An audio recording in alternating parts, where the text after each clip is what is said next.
Mr. Sibanyoni, thank you so much for joining us here on the Late Edition. Good evening to your viewers, and good evening also you, the anchor. All right. Thank you for inviting me. Thank you so much, Advocate. Of course, we've seen the report coming out from Parliament today, and it deals with the targets in which the Human Rights Commission failed to reach. Only 50%, it says that it reached. Surely this is very concerning, especially for a group like yours. It's concerning, but I must tell you that the report that the South African Human Rights Commission presented to the Portfolio Committee on Justice and Correctional Services does not take into consideration everything that the South African Human Rights Commission is doing. Because as the commissioners, together with the Secretariat and the provincial managers, we are on the ground. And then we had a strategic planning meeting in 2017 or 2017, in terms of which we said we need to be visible, we need to be vocal. And then as the South African Human Rights Commission, we draw the annual performance plans.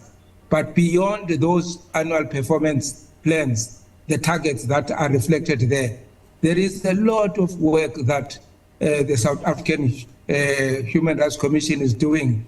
And I think the evidence is there on the ground that people know that we are there in trying to make some intervention where human rights have been violated. Yeah, and nobody disregards that, Mr. Sibanyoni. Of course, I mean, we've seen this report, like you say, that a lot has been achieved, but there is a major shortfall here.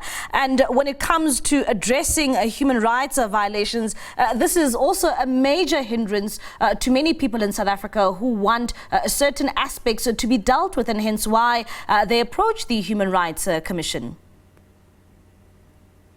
Absolutely, you are correct. For example, when the organs of state were not delivering services, the Human Rights Commission was there. Yeah. We were in Hammanskraal, we were in Val regarding the nature of the water, and then also we were in Limpopo, where people don't have water, and then we're also in the Eastern Cape, where there is a concern about malnutrition. Very soon, I must say, watch the space. We'll be releasing a report on malnutrition regarding the conditions in the Western Cape. And very soon, we'll be releasing a report on the impact of the 1913 Land Act, and all sorts of the work that we are doing that talks to the constitutional mandate of the South African Human Rights Commission. And Advocate Sibanyoni, one thing you also speak about in that report by the Human Rights Commission is the issue of shortage of staff. Perhaps maybe, bring us into, the room here when it comes to the impact it has on your reports. I mean, the shortfall of the 50%, it clearly here from what you have outlined in the report, you blame partly that due to the poor performance of the Human Rights Commission to a shortage of staff. How important is it that you have enough staff to carry out the duties? Right. The shortage of staff, we are talking about the senior managers of the South African Human Rights Commission. And their role is to ensure that all the provincial offices carry out the work.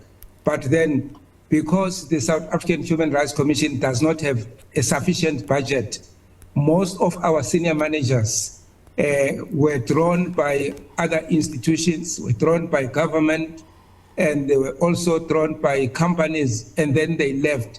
And as a result thereof, there was a lacuna. A lacuna, I mean a vacuum insofar as the senior managers are concerned.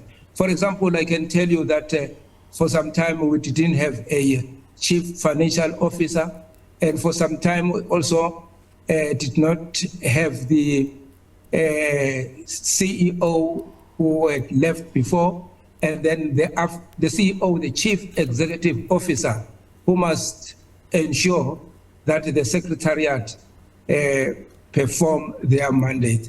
But it is not a situation that we say without them we're unable to function. We have been able to function, and then as I'm talking to you now, those vacancies have been filled.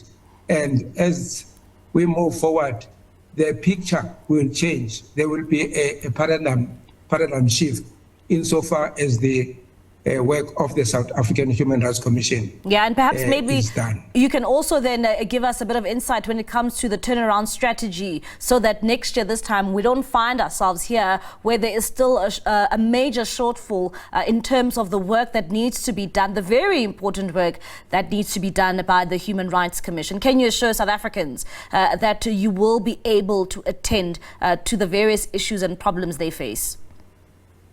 Definitely.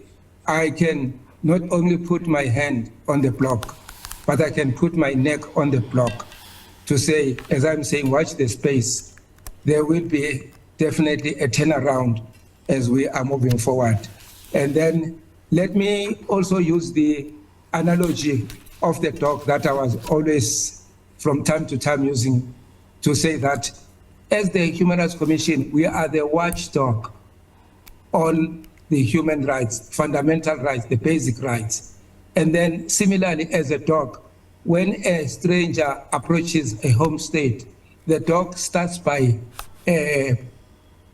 barking, in other words, warning the stranger that please don't come close. But if the stranger ignores those barking, the dog ends by biting.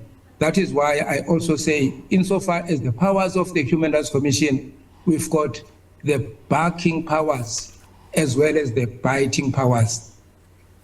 Going forward, we are going to be using our biting powers to ensure that the basic human rights are realized. All right then, Advocate Sibanyoni, thank you so much for your time. That is Advocate Jonas Ben Sibanyoni, part-time Commissioner of the South African Human Rights Commission, just giving us there a bit of insight when it comes to that report that was tabled before the Parliament's Portfolio Committee.